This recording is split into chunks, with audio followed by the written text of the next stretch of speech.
sa panahon ng latest news. Diyan sa tuloy niya ang Pag-asa Mactan, pinagi ni Sir Joseph Merlas. Sir Joseph, mayong adlong Domingo.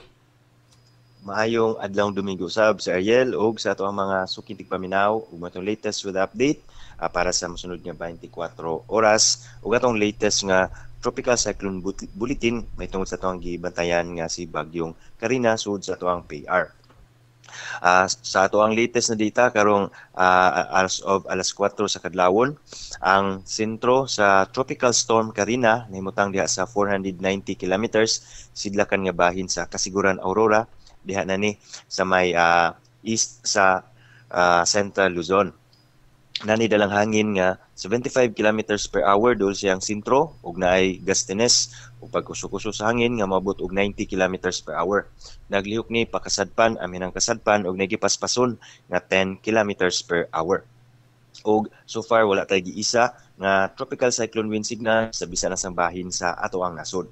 Sa ato ang track and intensity outlook kini si bagyong Karina karon apil na ugmang adlaw maglihok ni generally pa amihan ang kasadpan o northwestward pagkahuman sa adlawng Miyerkules magsugod ni paglihok pa amihanan o northward pagawas na sa ato ang area of responsibility o gibanabana nga makagawas ni sa ato ang PR sa adlawng Miyerkules July 24. Paingon ni paduol diri sa may mga isla diha sa Ryukyu Archipelago habagatan nga bahin ni sa Japan.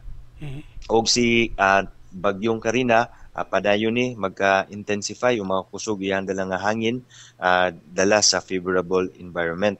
Posible sa adlawng ugmang adlaw o sa adlawng Tuesday o sa Martes maabot ni niya kining typhoon category.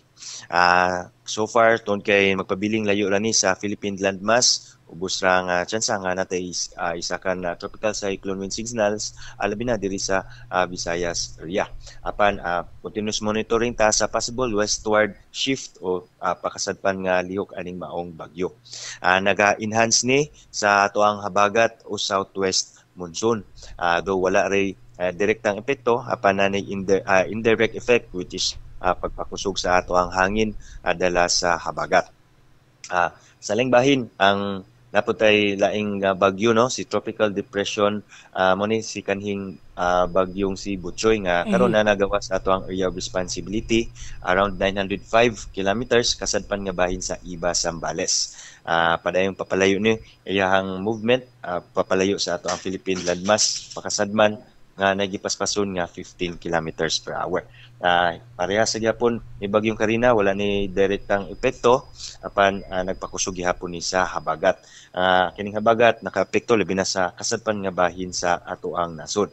Maong sud sa 24 oras o karong adlawng Domingo diri sa may Antique, diri sa may kasadpan nga bahin sa Visayas, makasanati aning madag-umon nga kalangitan tasan tsansa aning mga katag-katag na mga pagulan, pagpanugdog ug kilat. Sa bahin ang nabiling bahin sa Kabisayaan lakip ng probinsya sa Sugbo generally fair weather ato ang masinati mayong tempo sa panahon gawas ng hapon aning mga patak-patak ug mga lumalabay na mga pagulan sagad masinati sa hapon o sa gabi dala sa habagat ingon man aning atong mga localized thunderstorms. Limtang sa tong hangin ug kadagatan wala ra tay gale warning apan tibok Visayas tungod aning pag-enhance aning duha ka bagyo sa ato ang habagat makasanati ta aning kasarangan ngadto na sa kusog nga hangin nga gikan sa habagatan ngadto na sa habagatang kasadpan ug atong kadagatan na ay kasarangan ug nakasyon nga baluron ang kahimtang labi na no diri sa may western Visayas area. Sa Cebu atong dagat mo taob ni sa alas 10:21 sa buntag ginagilawmon nga 1.9 meters ug mohunas alas 6:13 sa hapon nga nagimabon nga negative 0.2 meters. Ato ang temperatura 25 to 32 degrees Celsius. Atong haring adlaw nisubang ni sa alas 5:31 sa buntag ug mosalop unyang alas 6:10 sa hapon. Ug mao tong latest yan diri sa buhatan sa Pag-asa Mactan, Visayas del Oeste, si Joseph Merlas. Mayong adlawng Domingo mayong adlawng Domingo ug ato ang sunod nga tropical cyclone bulletin issue karong alas 11 sa buntag. Ug manong latest sir mayong adlawng Domingo. Salamat Sir Joseph. Happy Sunday kanatong tanan. Welcome sir, happy Sunday sir. Okay, good morning sa Pag-asa. Mao kato si Sir Joseph Marlas ang atong widow specialist gikan sa Pag-asa Mactan Uban ka. nga naghatod sa atong dagan sa kahimtang sa panahon nining adlawng Domingo, Hulyo 21 tuig 2024.